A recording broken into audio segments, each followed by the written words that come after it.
Bismillahirrahmanirrahim. Assalamualaikum warahmatullahi wabarakatuh. Alhamdulillahirabbil alamin wassalatu wassalamu ala asyrafil anbiya'i wal mursalin wa ala alihi wa sahbihi ajmain. Rabbi shrah li sadri wa yassir li amri wahlul 'uqdatam min lisani yafqahu qawli. Rabbana iftah bainana wa baina qaumina bil haqq wa anta khairul fatihin. Alhamdulillah, bersyukur kepada Allah. InsyaAllah pada pagi ini kita koreksi di sebalik kejayaan, insyaAllah. Di sebalik kejayaan, insyaAllah pada pagi ini bersama kita adik Fatin Nur Suaidah. Nur Suaidah binti Mahdi. Jadi berumur 24 tahun, kita tengok masih muda terantang-tang, Masya Allah Fatin. Jadi Alhamdulillah Fatin ni berasal daripada Marang dan mengambil apa Fatin? Fizik. Fizik. InsyaAllah lah. Sekarang ni Fatin dah habis ijazah dan Fatin mengambil bidang, menyambung pelajarannya dalam bidang master lah. Masya Allah. Jadi Alhamdulillah kita sangat bersyukur kepada Allah Subhanahu Wa Taala sebab Nabi SAW bersabda, talabul ilmi fardhah ala kulli muslim wal muslimah. Menuntut ilmu itu adalah satu kefarduan. Ya Fatin? Apa sahaja ilmu yang kita tuntut adalah semuanya mendekatkan diri kepada Allah Subhanahu Wa Taala. Sebagaimana Imam Ghazali berkata, dua tujuan kita menuntut ilmu. Yang pertama, apa saja ilmu yang kita belajar ya Fatin, semata-mata untuk kita mendekatkan diri kepada Allah. Kita nak kenal Allah sebagai pencipta kita, kita nak kenal Allah sebagai Rabb kita. Jadi yang keduanya, Imam Ghazali menyebut menuntut ilmu ini untuk kita mendapat kebahagiaan dunia dan akhirat. Sebab kita kena ingatlah dunia kita ini adalah jambatan untuk menuju ke akhirat. Apa saja yang kita buat mestilah bermatlamatkan untuk mencari kerajaan Allah Subhanahu Wa Taala. Jadi kalau kita melihat, insya-Allah lah Ustazah nak Fatin memperkenalkan siapa Fatin yang sebenarnya, dari mana belajar, dapat berapa daripada UPSA lagi sampai ada SBN dan boleh habis ijazah, alhamdulillah, boleh ambil master, subhanallah. Ustazah doakan supaya Fatin pun dapat ambil PhD pula akan datang. InsyaAllah. InsyaAllah. Jadi kita melihat bahawa kenapa perlunya kita menuntut ilmu Fatin. Orang kata orang puan ni belajar tinggi-tinggi pun ceruk dapur juga.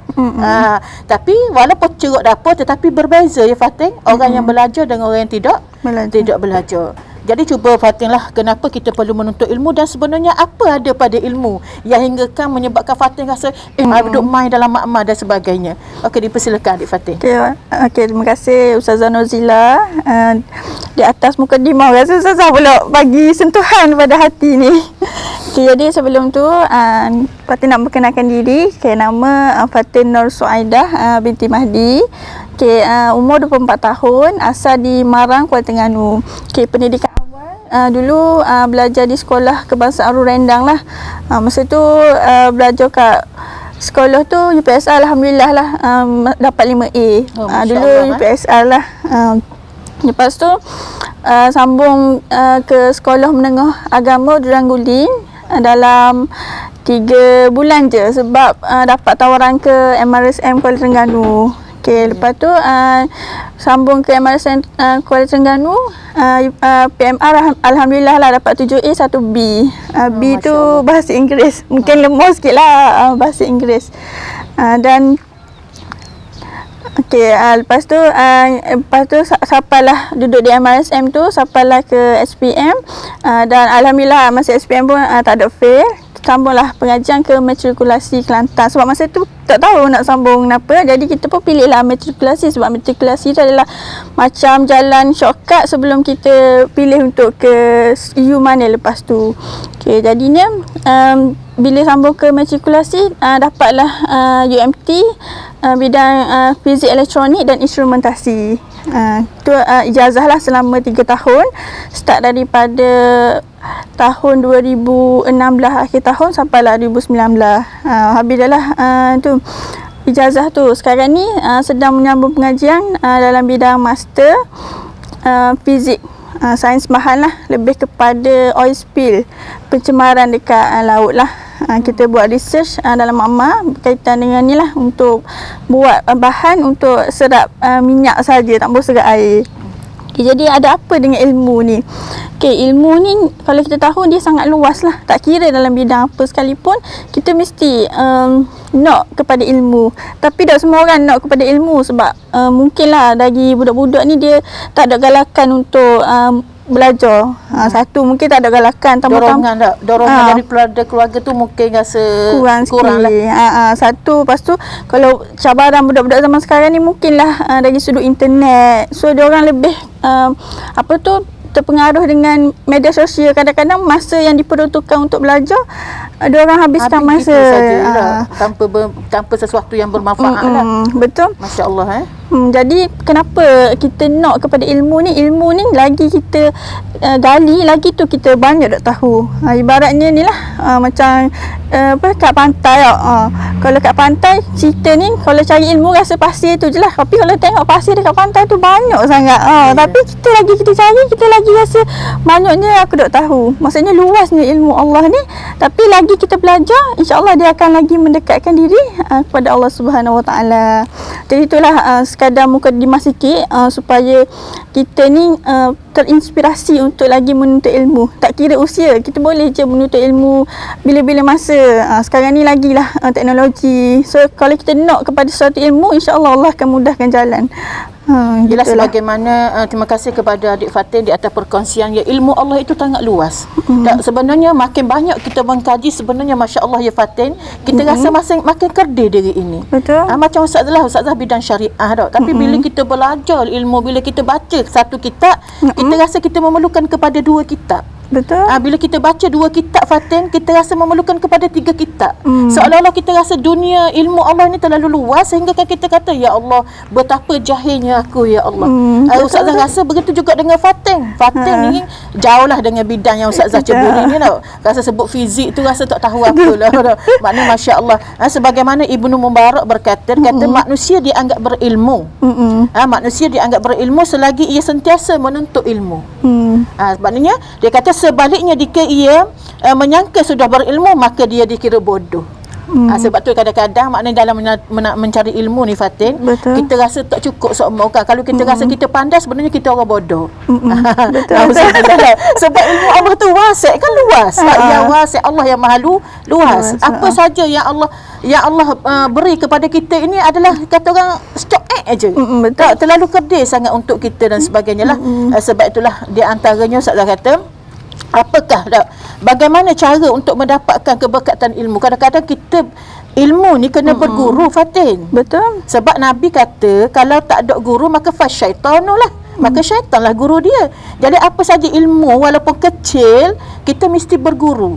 Sebab itulah bila berguru mesti kita nak keberkatan itu daripada guru. Jadi bagaimana kita nak ambil keberkatan ilmu itu daripada guru?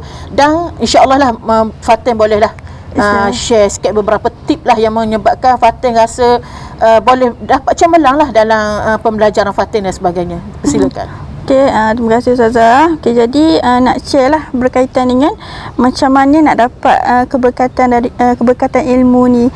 Ni adalah beberapa baca dan apa yang miracle macam keajaiban yang berlaku pada diri sendiri ya.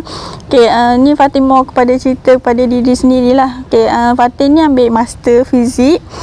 Kalau ikutkan habisnya tahun kalau ikutkan startnya tahun 2019, tapi buat penangguhan dulu sebabnya ramai seni cadangkan buat penangguhan dulu. Bila kita start dulu kerja, apa yang jadi, apa yang tak jadi, baru kita daftar. Okay, jimat lah duit daftar, jimat lah masa kita takut extend dan sebagainya. Jadi mula pada SEM 2 mula pada daftar bulan 2 tu, daftar masuk tiba-tiba COVID. Bila COVID, SEM pula tertangguh. Okay, jadi tertangguh. Officialnya daftar master SEM 1 adalah bulan 10 2020. Kira tahun ni bulan 3 ni baru masuk SEM 2. Tapi apa yang Fatin selalu menjaga bila mana Fatin ulang alik daripada rumah ke UMT, tapi Fatin selalu tak tinggal sembahyang duha. berapa minit perjalanan daripada rumah ke UMT tu Fatih? Dalam 30 hingga 40 minit lah. Tengok pada jam ke dot jam biasanya Fatih akan stay pagi sampai maghrib kadang tu baru balik. Maksudnya lab tu mungkinlah tutup dalam pukul 5. Tapi kita sambung kerja dalam bilik yang pas kasih suazah. Tapi nak kabarnya kat sini satu yang Fatih memang jaga sangat sembahyang duha lah. Selalu minta dengan Allah supaya dipermudahkan jalan. Dan memang alhamdulillah bukan sekarang ni bukannya dapat allowance sebab bekerja dengan doktor, tapi Fatih pun dapat tawaran mara lah bagi pinjaman untuk belajar. Rezeki tak tengok di situ ada kemudahan yang Allah Taala berikan kepada kita. Sebab bukan niat kita kot. Niat untuk kita belajar. Memang kita nak belajar semata-mata kita nak mencari keredaan daripada Allah Subhanahu Wa Taala. Masya-Allah Fatih. Jadi alhamdulillah memang sangat bersyukur. Lepas tu bila buat lab ni kawan-kawan baru nak start, Fatih dah nak habis sekarang ni tengok writing. Masya-Allah. Itulah mungkinlah waktu masuk lab tu student lalu masuk mana, tapi kita pergi juga walaupun kena hadap Roblox ke, walaupun kena isi surat kat balai polis ke nak ambil, tapi kita pergi juga. Maksudnya kita tidak putus asa. Kita sentiasa berusaha dan memohon pertolongan daripada Allah Subhanahu Wa Taala supaya memudahkan pergerakan kita untuk kita meneruskan pengajian kita ya Fatih. Masya-Allah. Itulah insya-Allah Ustazah doa insya-Allah. Ustazah dah nampak pada diri Fatih ni sebenarnya ciri-ciri kejayaan. Begitulah sebab pepatah katakan Fatih menjada wajada. Siapa yang berusaha insya-Allah dia akan berjaya. Dan nak mendapat kejayaan semanis madu tu memerlukan pengorbanan sepahit hempedu. Masya-Allah. Tapi Fatih pernah makan tak hempedu? Tak pernah. Tapi Ustazah pernah makan, tak makan hempedu tapi makan hati yang kena hempedu pun dah pahit. Masya-Allah. Tapi itulah nak beritahu kepada kita bahawa kejayaan ini satu benda yang bukan kata orang angan-angan kosong saja.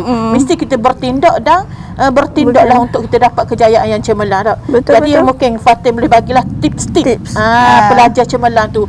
Jangan kata nak cemerlang tapi kita ada ciri-ciri malas dan sebagainya, mungkin kita tak akan dapat kecemerlangan. Betul. Okey, jadi tadilah kita masuk kepada poin kita tadi, baru share pengalaman sepanjang duduk ni alhamdulillah memang Allah pemudahkan. Jadi macam mana nak dapat keberkatan ilmu. Jadi 3 tips lah yang Fatih share. Yang pertama, kalau kita dah sambung ijazah sarjana ni, master ataupun sebelum ni kita belajar waktu degree, ijazah biasa degree tu, kita yang pertama kita kena jaga hubungan lah dengan supervisor ataupun lecturer kita dalam kelas. Kita kena menjaga adab dengan guru yang kita menuntut ilmu. Kalau untuk master ni Fatih selalu share tips ni lah dengan kawan, jaga hubungan dengan supervisor. Sebab ramai je kawan-kawan ni dia ada masalah dengan supervisor bila nak buat kerja makmal dan sebagainya, jadi macam terhalang lah, kadang-kadang rasa foto untuk sama belajar, rasa kecewa, rasa putus asa. Kecewa, putus asa. Okey, dan yang paling utama sebenarnya kita kena niat lah nak mencari ilmu ni kerana Allah Subhanahu Wa Taala. Yang tu yang paling utama. Lepas tu yang kedua, tadilah kita kena menjaga adab dengan ilmu. Menjaga adab dengan ilmu tu termasuklah dengan lecturer kita tadilah, kita jaga hubungan dengan dia supaya hubungan tu selalu baik. Kalau sebelum ni Fatih seumpamalah supervisor Fatih Cina. Cina. Jadi non Muslim, Cina Kelantan. Tapi bila kita berakhlak dengan dia pun baiklah dengan kita. Dan Fatih, sebab itulah satu kaedah menyebut lisanul hal itu khairun min lisanil maqal. Jadi maknanya peribadi yang cantik itu kadang-kadang boleh orang buat menarik kepada kita. Contohnya macam ke Fatih tadilah pentarah daripada non-Muslim, tapi dengan akhlak Fatih yang mulia, dia rasa bagusnya. Jadi hubungan di antara lecturer kita dengan kita sebagai seorang pelajar tu kita rasa bahagia, kita rasa tak stres, kita rasa walaupun dia non-Muslim tapi dia membangkitkan semangat kita untuk kita terus belajar. Betul. So macam tahap bila kita jumpa dia, kita akan rasa satu terinspirasi lah. Contohnya bila kita macam ada masalah, doktor macam mana saya nak selesaikan ni, tapi dia bagi solusi yang bagus, yang baik, sampailah kita rasa okey kita boleh teruskan, terus berjalan. Sampai bersemangatlah, okey kita kena teruskan juga sampailah ke akhirnya. Maknanya kita jadikan ia bukan sebagai supervisor kita Fatin, tapi lebih akrab lagi sebagai seorang kawan. Sebagai seorang kawan yang kita kata yang kita mudah untuk kita kongsi. Share apa sahaja permasalahan dalam kita menuntut ilmu. Masya-Allah. Teruskan lagi. Okey, seterusnya lagi kita kalau kita ada ilmu kita kena ajar kepada orang lain lah. Okey, yang ni biasanya berlaku pada adik-adik contohnya nak masuk universiti. Bila dah masuk universiti kita faham nota kuliah yang lecturer ajar, mungkinlah kita boleh gunakan yang kita faham tu. Contoh kita jumpa lecturer mengajar, lecturer dah terang kat kita, kita cuba share balik kat kawan. InsyaAllah ilmu kita ni lagi bertambah dan kita lagi ingat. Ya, jangan kedekut ya Fatin. Betul, jangan kedekut. Sebab Ustazah ingat dulu masa Ustazah belajar, Ustazah ni walaupun pelajar tak cemerlang mana dah, tapi alhamdulillah boleh juga pergi ke Mesir walaupun tak cemerlang kan. Tetapi memang Ustazah ni kita suka baca dengan nota sendiri. Betul. Tapi kadang-kadang kita tengok sahabat kita, dia ni ada orang ni jenis kedekut dengan nota dia. Sedangkan kedekut tu adalah maknanya penyekat keberkatan ataupun kita rasa ilmu kita tak berkembang. Macam Fatin kata suka membantu adik-adik yang kata orang baru masuk, mungkin dia orang gelak gambar lagi sebagainya, tapi oleh kerana kecanaan kita nak share kan. Jadi masya-Allah Fatin, baguslah, kena teruskanlah sikap-sikap akhlak-akhlak yang baik itu Fatin. Insya-Allah. Insya-Allah. Okey, jadi satu tips lagi lah nak share. Tadi ada 4 lah. Satu, niat. Kita reply balik, kita niatkan Allah, jaga adab dengan orang, jaga adab dengan orang yang kita nak berguru. Yang ketiga, kita kena beramal dengan kita kena mengajar orang apa yang kita faham. Yang keempat, kita kena cuba beramal dengan ilmu yang kita pelajari. Mungkinlah benda ni sangat susah, sebab itulah bila kita sebut bila kita nak buat suatu perkara, contohnya kita nak ibadah sekalipun, kita kena ada ilmu. Sebab ada je orang jahil, bila dia beribadah tiba-tiba tak tahu benda tu betul ke tak. Betul lah tak. Jadi ilmu ni adalah dasar kita, dan ilmu ni lah bila kita dah selalu tuntut ilmu dan sebagainya, kita cari apa yang kita tak tahu, insya-Allah dia akan meningkat, dan Allah yang beri kita kefahaman tu. Bila Allah bagi kefahaman, insya-Allah inilah dapat meningkatkan ketakwaan kita kepada Allah Subhanahu Wa Taala. Sebab itulah kita kena cuba beramal dengan ilmu yang kita miliki walaupun sikit. Contohnya dalam kuliah, apa-apa kelas ke doktor ajar, kita pun cerita dekat kawan kita apa yang kita dapat. Contohnya dalam kelas tu ustazah ajar pasal makan guna tangan kanan. Basic lah. Mungkin ada zaman kita masih kecil-kecil makan pun tertukar nak tangan kanan ke tangan kiri. Jadi untuk starting ni mungkin bila sebut makan dengan tangan kanan, ustazah kelas tu mengajar, so kita practically kita buat. InsyaAllah kita beramal dengan sikit, walaupun beramal ni kadang tu rasa berat, susah, tapi kita kena doa, ya Allah berilah ni kita kekuatan untuk beramal dan istiqamah dengan ilmu yang kita ada, dan kita cuba beramal dengan ilmu tu. Yalah, sebagaimana pepatah Arab mengatakan al ilmu bila amalin kasyajari bila samarin. Ilmu yang tak beramal ni seperti pohon yang tidak berbuah. Dan apa kita buat kalau kita tanam rambutan, tanam apa-apa saja, kalau tak berbuah mesti kita kecewa. Begitu juga dengan sifat ilmu. Ilmu akan hilang dengan kita akibat kita tidak beramal. Jadi macam Fatin katalah tadi, ilmu ni sebenarnya bila kita dapat ilmu, bila kita curahkan kepada orang lain, sebenarnya kita akan bertambah kefahaman kita. Itulah adalah kelebihan lah. Kelebihan sebagai seorang penuntut ilmu lah, yang kata orang yang tidak kedekut dalam untuk share ilmu dia. Subhanallah. Okey. Takat tu akhirnya ada 4 tips. Banyak lagi kalau Google kat internet, banyak yang tips yang diberi, tapi 4 ni antara yang kita cuba jaga dan kita practically. Itulah. Jadi kita boleh pergi kepada. Yalah, betul. Di antara tips yang dikongsi oleh Fatin tadi, maknanya keikhlasan lah. Sebab Nabi SAW mengajar kita dan mendidik kita. Innamal a'malu binniyat. Betul. Maknanya semua apa saja kita buat wajib dengan niat. Kita serta dengan niat. Sebab apa kita nak niat tu Fatin? Kita niat sebabnya niat tu lah yang akan menentukan apa yang kita buat sesudah. Kalau betul. kita sebab niat kita bukan kerana kita nak master semata-mata. Bukan semata-mata nak tengok Fatin ni akan jadi seorang yang hebat nanti. Bukan itu, tapi sebenarnya kita niat ni kerana Allah. Sebab peluang yang Allah bagi untuk Fatin ambil master pun sebab dengan izin Allah. Betul. Kita kena ingat tu kadang-kadang kita rasa masya-Allah dengan ustazah pun terasa juga nak sambung belajarkan Fatin, masya-Allah. Tetapi bila dah kita meningkat ni kita rasa masya-Allah cabaran tu bukan kita rasa tak mampu dan sebagainya sebab apa, sebab kesibukan dan sebagainya, tapi kalau kita nak betul-betul insya-Allah kan. Fa iza azamta Bertawakkal Allah. Masya-Allah. Jadi kalau kita melihat bagaimanalah, jadi bila kita kan tengok Fatin dalam masa yang sama kita ni terlibat juga dengan kata orang dengan dakwah secara tak langsung, pendidikan, tarbiyah. Jadi kadang-kadang kita rasa sibuk sangat Fatin. Bila kita kata sibuk, masya-Allah aku ni dah ni rasa stres dan sebagainya lah. Jadi macam mana dari segi pembahagian masa yang efektif? Daripada tugas luar, kadang-kadang kita sebagai anak, kepada ibu bapa kita sebagai kakak, Fatin kakak kan, ada adik-adik. Adik-adik. Macam kita rasa kadang-kadang kita nak cakna ke dia, kadang-kadang kita nak dengan kawan-kawan, lagi dengan pelajaran, kita kata bila sebut fizik ni ustazah rasa berat lah benda tu sebab dia memerlukan kepada kajian demi kajian kan. Jadi bagaimana pembahagian masa di antara belajar dengan tugas luar lah? Okey, jadi nak share berkaitan dengan tips pengurusan masa lah.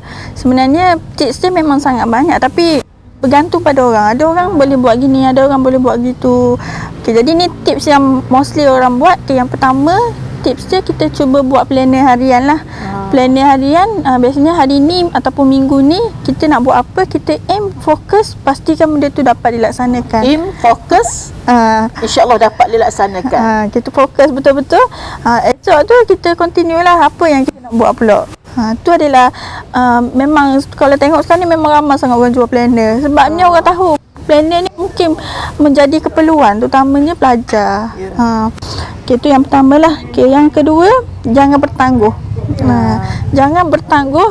Kalau kita dah aim benda tu buat, kalau contohnya tak sempat siap, kita replace lah. Contohnya patutnya yang hari Senin tu kita buat hari Senin, yang hari Ahad tu kita buat hari Ahad, tapi mungkinlah hari Ahad tu bila kita nak buat suatu perkara kita down, ataupun kalau macam Fatin ni buat kerja di makmal, alat rosok dan sebagainya, kita switch, tukar. Kita kena buat planning yang betul-betul lengkap lah. Apa lagi kerja yang kita kena buat. Okey, yang itulah, jangan bertangguh, kita cuba buat. Kalau tengok kata-kata Saidina Ali, dia kata beruntunglah orang kalau hari ini dia lebih baik pada semalam. Tapi rugilah orang yang kalau hari ini sama je dengan semalam, dan celakalah orang yang kalau hari ini lagi teruk pada semalam. Okay, jadi kalau boleh macam bila pada cari-cari tu jumpa ayat ni rasa macam deep pula. Kadang-kadang kita macam tak sedar pun. Kadang-kadang ada hari kita akan stres, kita bad mood dan sebagainya kan. Tapi apa-apa kita buat, cuba positif. Itu satu juga, kita kena cuba positif, kena selalu bersangka baik dengan Allah.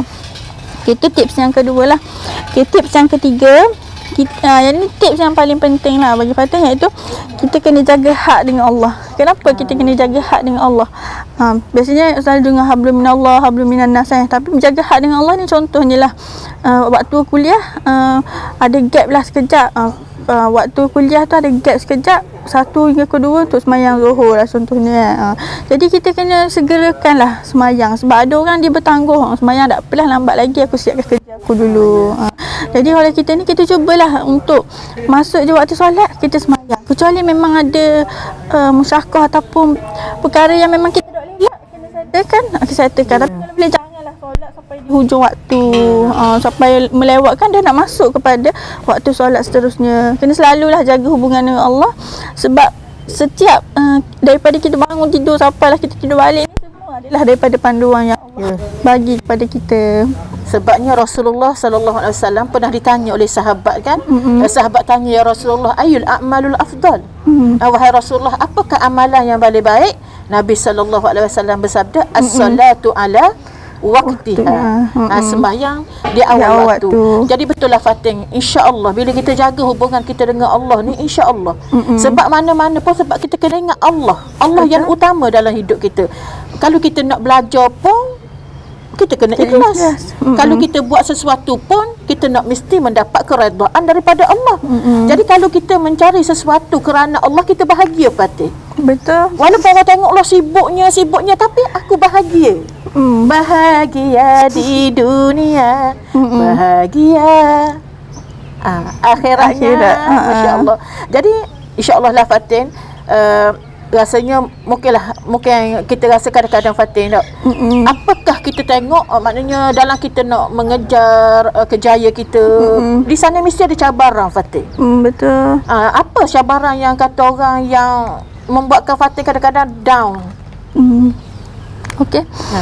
Okey, so dari sudut cabaran, Fatin nak bagi tahulah berkaitan dengan cabaran ni, sebenarnya setiap orang bila dia belajar mesti dia akan ada satu zaman kejatuhan.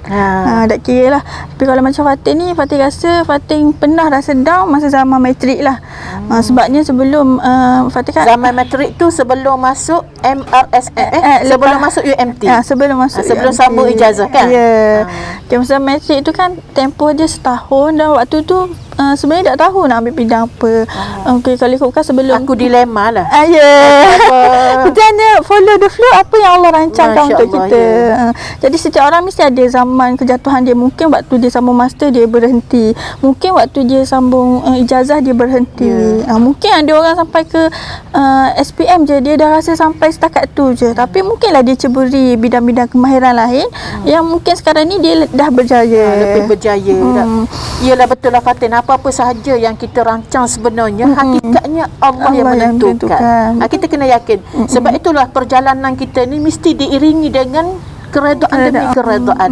Sebab itulah Saidina Umar pun kata, hisaplah diri kamu sebelum kamu dihisap. Hitunglah diri kamu sebelum kamu dihitung. Tapi kadang-kadang insya-Allah lah, sebab kita dah alhamdulillah kan Fatin dah nak habis. Rasa setahun lagi kan Fatin? Insya-Allah. Setahun lagi insya-Allah boleh berjaya insya-Allah. Jadi maknanya adalah suka duka dalam kita menuntut ilmu tu satu benda yang natural lah. Satu kebiasaan. Sebab kata orang benda tu tak mudah lah.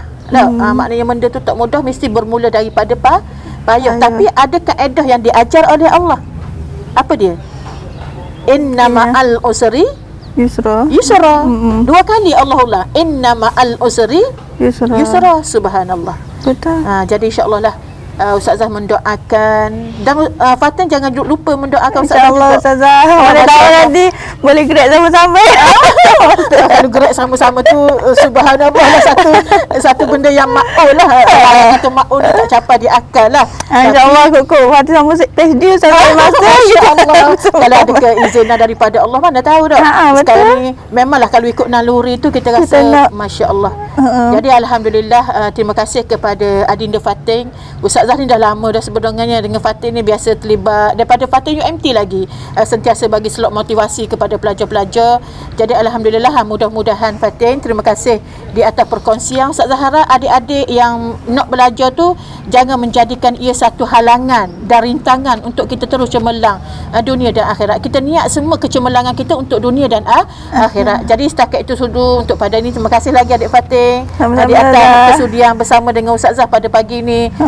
Mudah-mudahan kita dirahmati Allah, diberkati hidup kita dunia dan akhirat. Untuk akhirnya, wabillahi taufiq wal hidayah. Wassalamualaikum warahmatullahi wabarakatuh.